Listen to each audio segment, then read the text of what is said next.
Welcome to the Wake and Bake.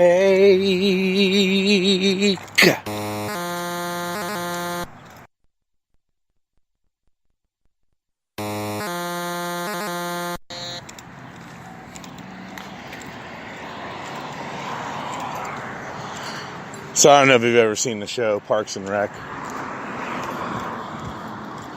It's pretty much like The Office.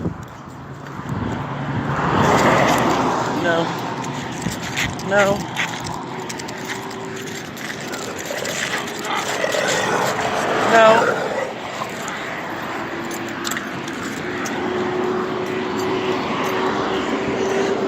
Sorry. My dog was trying to kill another dog right now.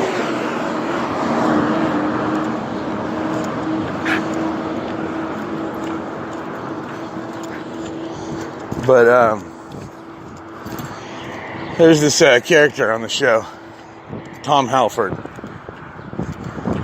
Or he's, it's Aziz.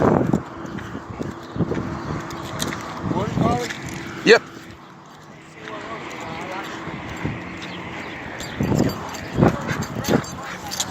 Oh, yeah.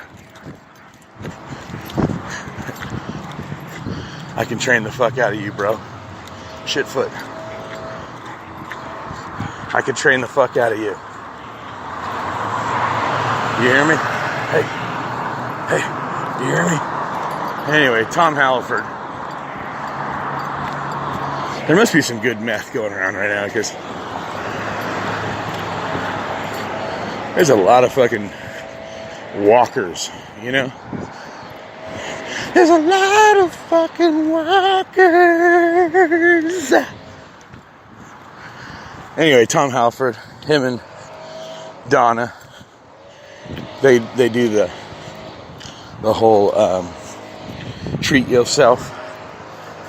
That was the episode I just watched of the last season. But it's like, if you follow the show, I mean, now you don't have to follow it. You just have to fucking binge watch it like me on Netflix. And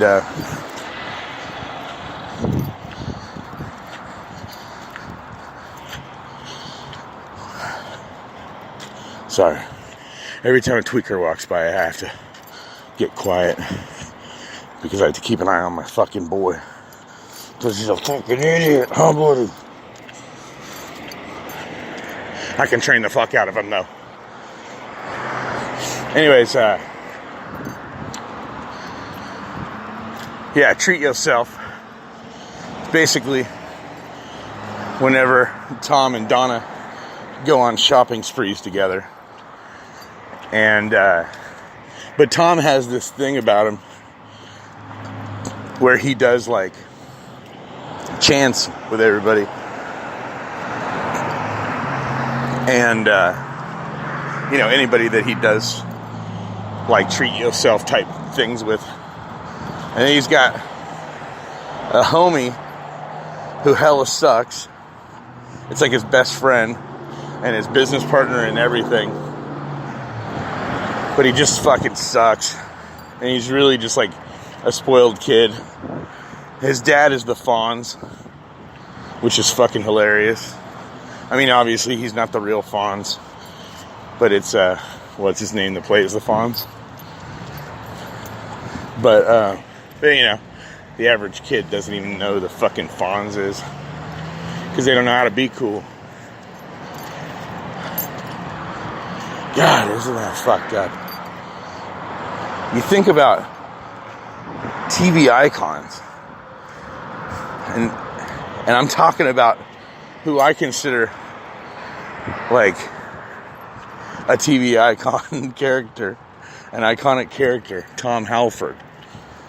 And Tom Halford just does bad.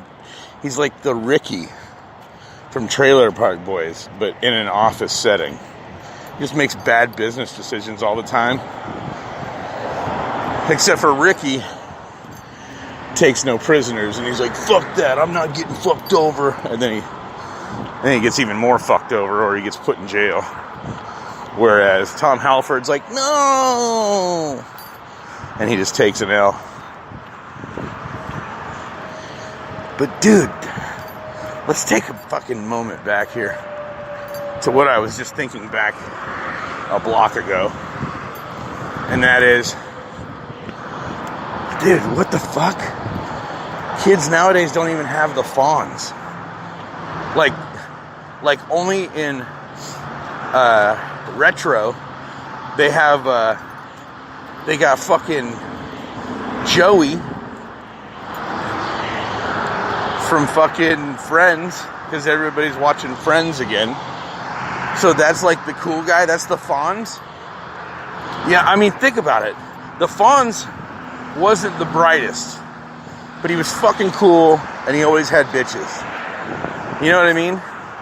But even whenever he got caught being stupid, he would be like, hey, keep this between ourselves. You know what I mean? And you fucking knew he was gonna fucking hit you like a jukebox. Remember, he'd just come in and fucking punch the jukebox, make it work. Anyways, where the fuck are those icons? I would like to know if any of you listeners can do me a favor. Go add the Instagram, or vice versa if you're listening for the first time. Go subscribe and add the fucking Wake and Bake, WAKENBAKE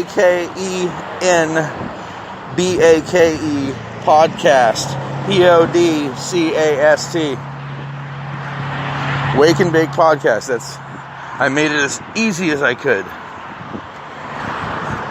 It's not and, it's in. Wake and Bake. Wake in Bake. In. Like the letter N, not I-N, not A-N-D.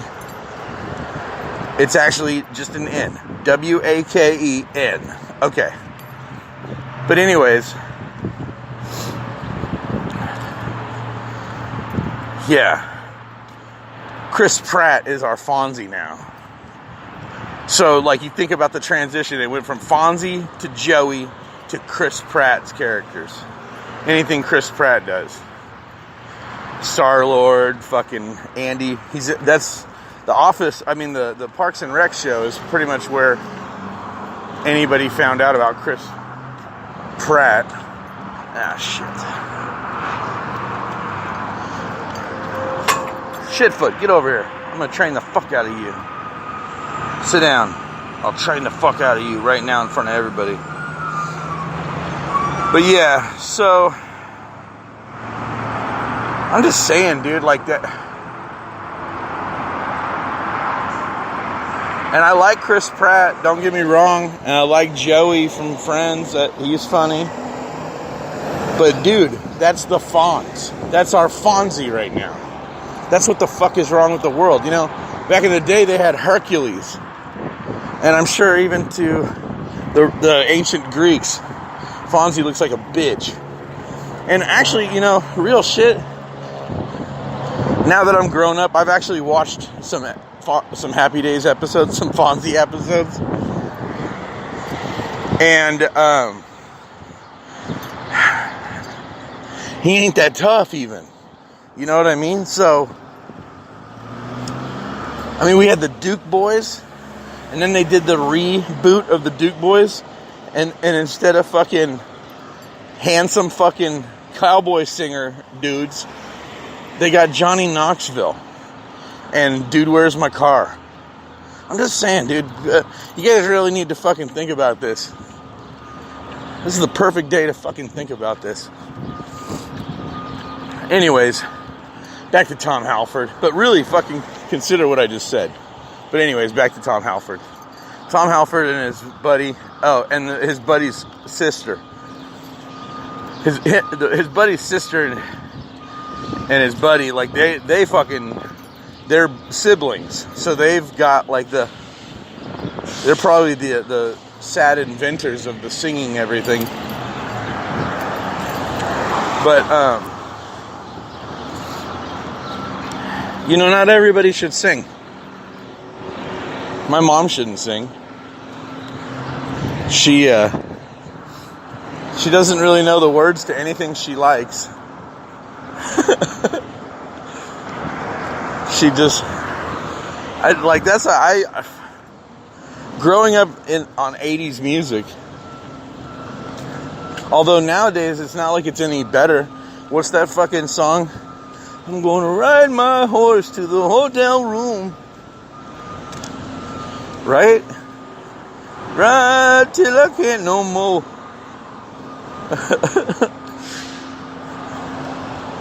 I'm not the only one that thinks that that's what they're saying.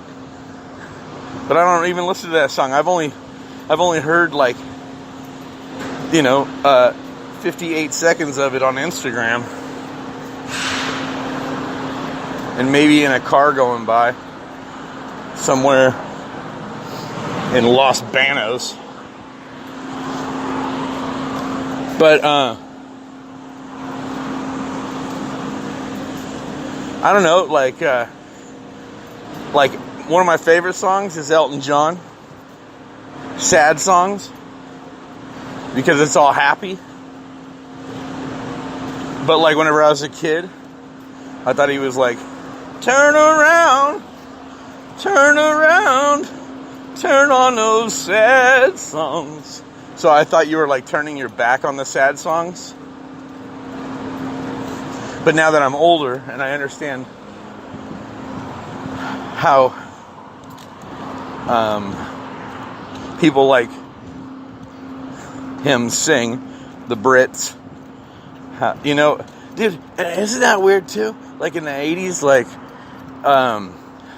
people would sing like Peter Gabriel, your eyes, oh, your eyes, right? And then you talk to them and they're like, what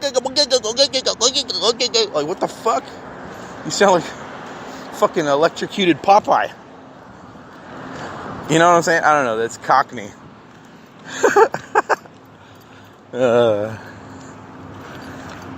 Man, I'm making cheese today.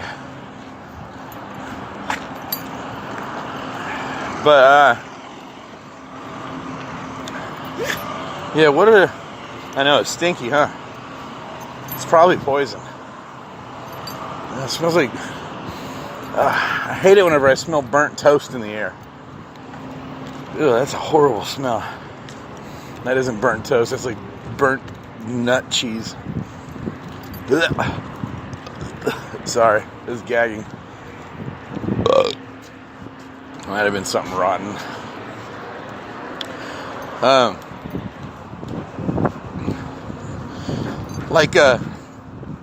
And even the rock songs, you'd think that they would try to do something about that, but they just let it fly. I can't think of any of the songs right now. That's weird. I can't. Oh yeah. What's that? Wrapped up like a douche, like a roller in the night. What?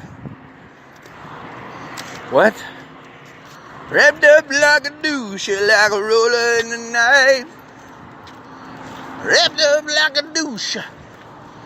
What the fuck?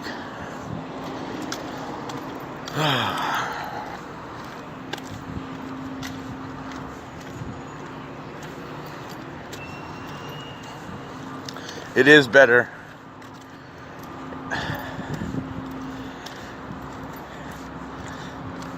It is better to not sing if you can't sing. I don't know. I get embarrassed whenever other people sing. I think that's why I host karaoke, because it's like my own personal cringe torture. Although I don't really cringe as much as it's like my heart sinks whenever horrible people sing. Now, there's a certain kind of horrible that I like, though. Like, there's a horrible that I couldn't even pull off fakingly, which is probably like my regular everyday singing voice. And I really like that. Like, whenever people naturally are tone deaf, and so they can't even find anywhere close to the note. Not even you know what I mean? It's like, it's almost like, it's like the difference between a tire and a flat tire. My mom always used to tell me that I was a little flat. And I thought that was ironic because I'm a boy, Mom. I don't have tits. But also because she doesn't even try. She doesn't even try to sing. Oh no, I'm sure by herself, you know, she hears like an old Shania come on or some fucking Reba, and then she's like, oh, you know.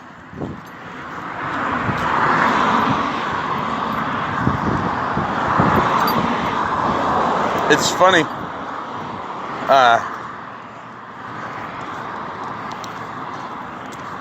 I do what my mom used to do to me, to my daughter. Like my mom, you know, since I've been singing on stage, my mom has always presented me with her favorite songs and been like, this is a good song. And sometimes I try to embrace it, and sometimes I'm just like, dude, that is too far fucking out. It's not even a song. That's country rap.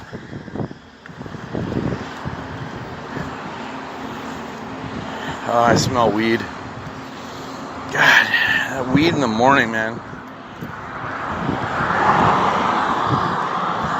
I do bong loads, but I think I'm gonna fucking start actually smoking a joint on my walks. It's legal. I just have to wait until I pass the fucking tweaker camp to light it up. But like right now, it'd be awesome to just be fucking puffing a fatty. You should light up a fatty right now. I don't know.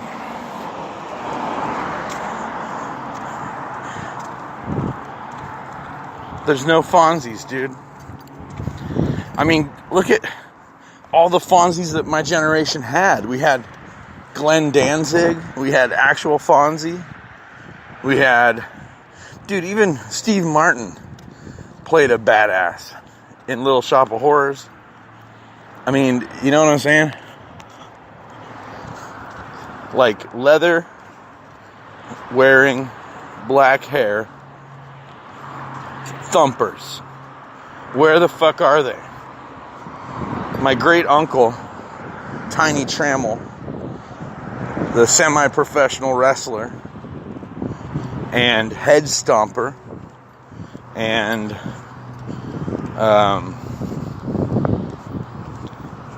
biker gang fucking badass. Like, that's what I thought I was gonna grow up to be like. But Tiny was of another gene pool of giants. It was like I don't know. It was like the combination that made them. Because, I mean, I definitely got my grandma and my grandpa's genetics. But I'm trying to fight the chubby egg every day genetics. And I'm the egg and toast every morning genetics. Egg, toast, and coffee every morning. I'm trying not to do that. But I swear to God, like, if I see a 50-something-year-old dude that I look up to, another one, rest in peace, Robert Irwin. Robert Irwin was the owner of Jonathan's Meat in Modesto. They were pretty much the same. They had two stores, or Robert did, and they were the first people in Modesto really to like put a smoking barbecue out in front of their store. And it was known, you know what I mean? There's anybody, I would say probably 30, 25 and older that was in Modesto, born in Modesto or lived in Modesto, remembers the fucking smoky corner over by Mountain Mike's Pizza, the big barbecue there. And then there was another big barbecue over by where Rivets on the east side of town is now. And that was one of those jobs that it was close to my house, because they were doing catering out of the old Elks Lodge, and I lived in downtown Modesto, and I was having a baby, and I needed to get my shit together, and there wasn't insurance, but there was a lot of hours, and it was minimum wage, and he didn't want to hire me. Patrick hired me. His best friend Patrick, who we called Chewbacca, because he was like a born again,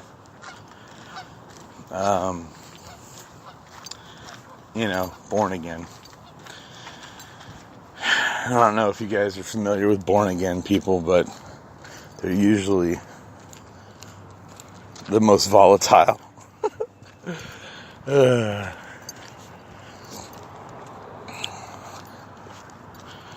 Yeah, you always got to wonder if they're ever really clean. You know what I mean? Like, especially if they were hard drug users. And, by admission, Pat and Robert grew up together, and that's exactly what they did. They partied. They have, I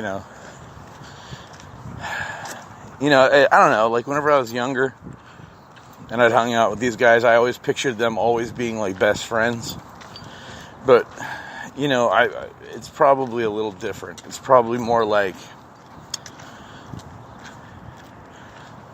Patrick showed up later, reunited after coming clean. And then they both were like, yeah, I'm clean too. Okay, let's both be clean. And, yeah. I ended up quitting working for Robert and going to work for Patrick. Patrick opened Patty's Pizza and Ribs on Coffee and Floyd. And,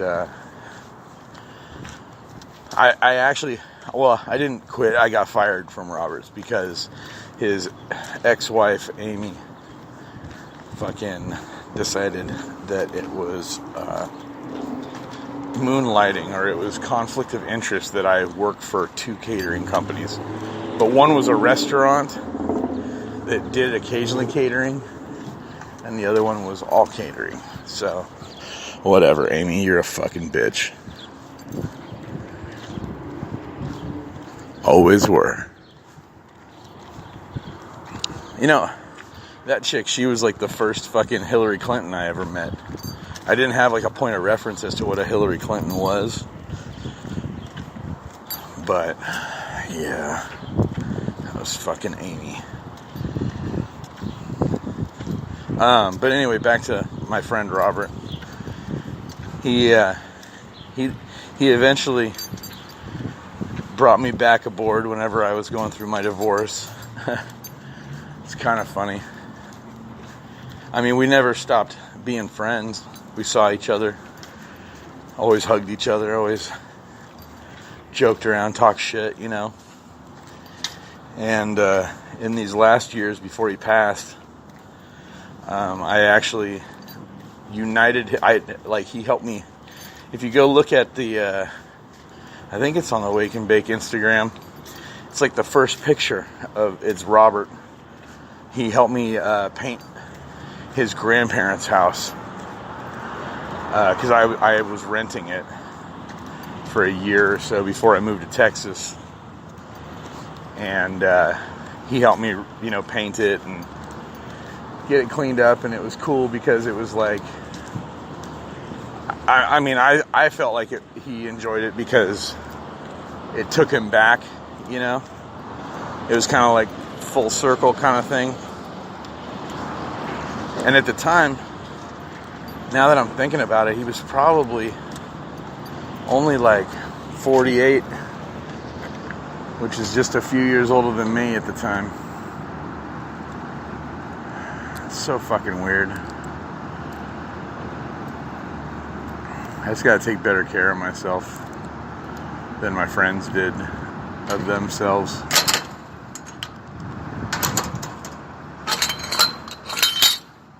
A lot of fucking too young to die people left these last few years.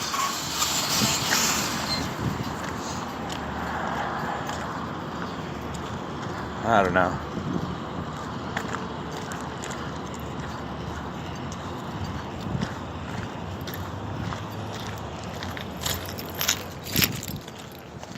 Robert was a dope ass fucking dude. He finally divorced his wife. He separated from her, and then he finally divorced her. And he got with his high school sweetheart. He reunited with his sweetheart. And started doing tie-dye like he wanted to. And really he was doing the tie-dye when Amy was around, but she wasn't really into it. She was fucking too busy Hillary Clintoning it. But he did some awesome shit, man. He fucking started teaching courses. He had the Tie-Dye University. You can still find it online if you want to look it up. Tie-Dye University in Riverbank. Or maybe it's Oakdale. But Tie-Dye University, like, he was flying people in from Australia because he was a hacker of tie-dye. It's pretty fucking weird. But, like, he got blocked by... So on Haight and Ashbury, there's a legendary tie-dye store. And the fucking family that lived there, the tie-dyers, they had a foreign exchange student, an Asian dude. And the Asian dude, I think he was Japanese, he went back to Japan with his tie-dye knowledge. And he just kept expanding on it. Well, Robert fucking figured it out. He figured out the folds. He figured out the sewing. All the weird shit. And the dude started, tie-dye people started blocking him on Facebook because he was reverse engineering their fucking designs and doing them better in some cases. And fucking people were losing their minds in the tie-dye community. So it's like, and whenever I was working for him in Tri-Tip, we were fucking winning all kinds of awards. You know what I mean? So, I don't know, it's pretty fucking awesome to have been a part of his legacy because he was a fucking cool dude. He was one of my favorites. He was kind of like a rent-a-dad at times.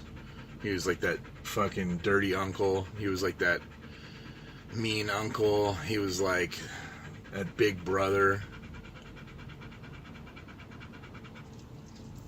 I'm trying not to get sad.